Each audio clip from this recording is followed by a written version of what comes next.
আসসালামু আলাইকুম। যে কোনো রুটি বা পিৎজা এই ধরনের কোনো কিছু তৈরি করার জন্য আমি এই ইস্টটা ব্যবহার করি। এটা কিন্তু ছোট প্যাকেটে পাওয়া যায়। এখানে হচ্ছে 11 গ্রাম ইস্ট থাকে।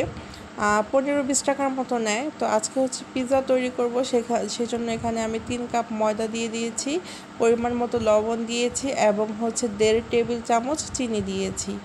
আর এখানে যে ইস্টটা ব্যবহার করব এটা হচ্ছে 1.5 চা চামচ ইস্ট আমি নিয়েছি। 1 কাপের জন্য 1/2 চা চামচ ইস্ট নেবেন, এর বেশি দেয়া যাবে না, কিন্তু গন্ধ চলে আসবে দিলে।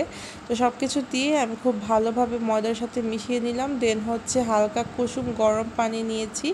আমার এখানে 1 কাপের মতো পানি লেগেছে, আপনাদের কম বেশি লাগতে পারে, সেটা বুঝে শুনে ব্যবহার করবেন।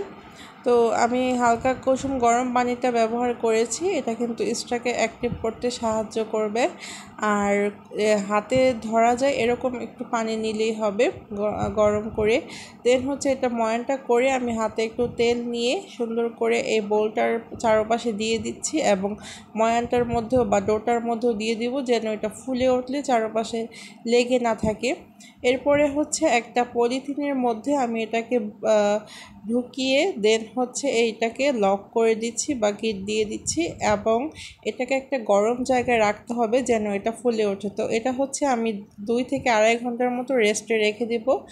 এর পাশে হচ্ছে আমি পিৎজার মধ্যে যে চিকেনটা ব্যবহার করব সেই চিকেনটা আমি এখানে তৈরি করে নিচ্ছি, মানে পুরটা তৈরি করে নিচ্ছি আর কি। তো এখানে হচ্ছে আমি 2টা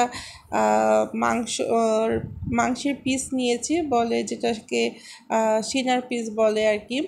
তো এটা হচ্ছে ফার্মের মুরগিটা ব্যবহার করলে ভালো হয়। তারপর আমি এখানে দেশি মুরগিটা নিয়েছি, যেহেতু আমরা এটা খাই, ফার্মেরটা খাই না। তো এখানে মাংস নিয়ে নিয়েছি, লবণ দিয়েছি, জিরা দিয়েছি, ধনিয়া দিয়েছি, আর সয়া সস, ম্যাগি সস, আর হচ্ছে গোলমরিচ, সাদা গোলমরিচ গুঁড়াটা দিয়েছি, আর হচ্ছে আদা রসুন দিয়েছি। এই সব কিছু দিয়ে আমি খুব ভালোভাবে নেড়ে নিচ্ছি এবং এই মাংস থেকে যে পানিটা উঠবে সেই পানিটাতেই কিন্তু মাংসটা সেদ্ধ হয়ে যাবে।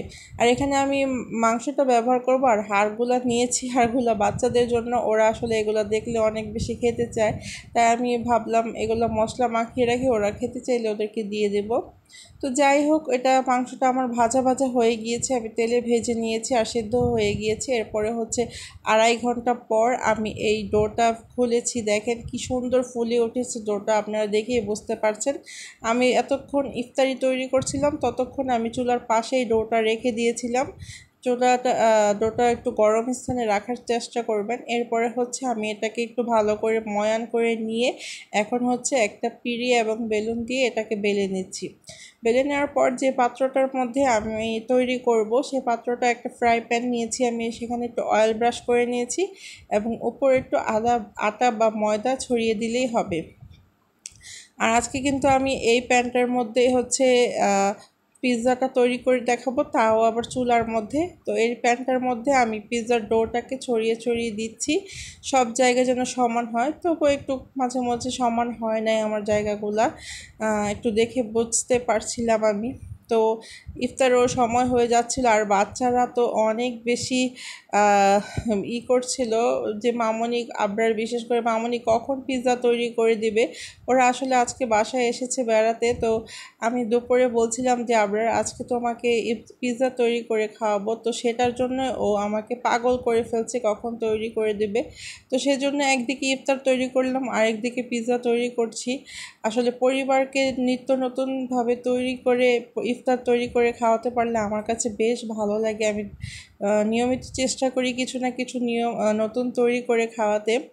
তো এরপরে হচ্ছে পিৎজা সসটা যেহেতু বাসায় নাই বা তৈরিও করি নাই, তো এখানে হচ্ছে টমেটো সসটা আমি দিয়েছি।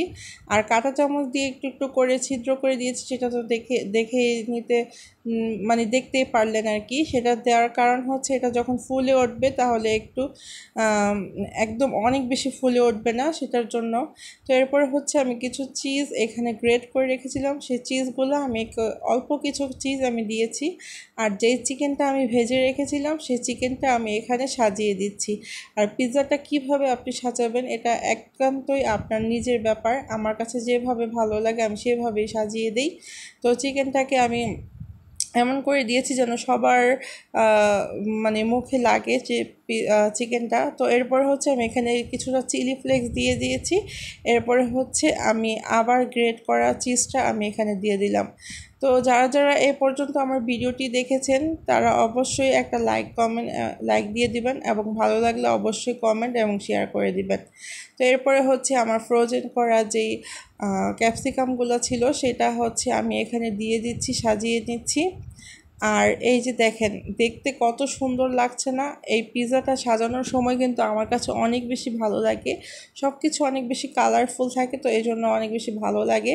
তো এরপরে হচ্ছে আমি কিছু গাজর কুচি দিয়ে দিয়েছি, আর এরপরে আরও কিছু আমি চিজ দিয়ে দিয়েছি। একদম চিজে ভরপুর একটা পিৎজা আজকে আমি তৈরি করেছি।